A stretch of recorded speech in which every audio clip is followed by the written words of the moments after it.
Duriyai simale majati gajol India badari kulkulte khotu tayaram barari kulkulte khotu tayaram barari Duriyai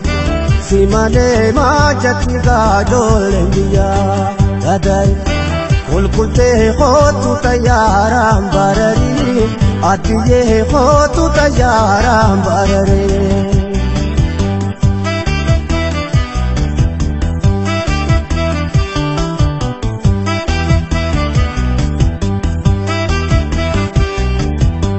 Gangasheti ya sanda fola garra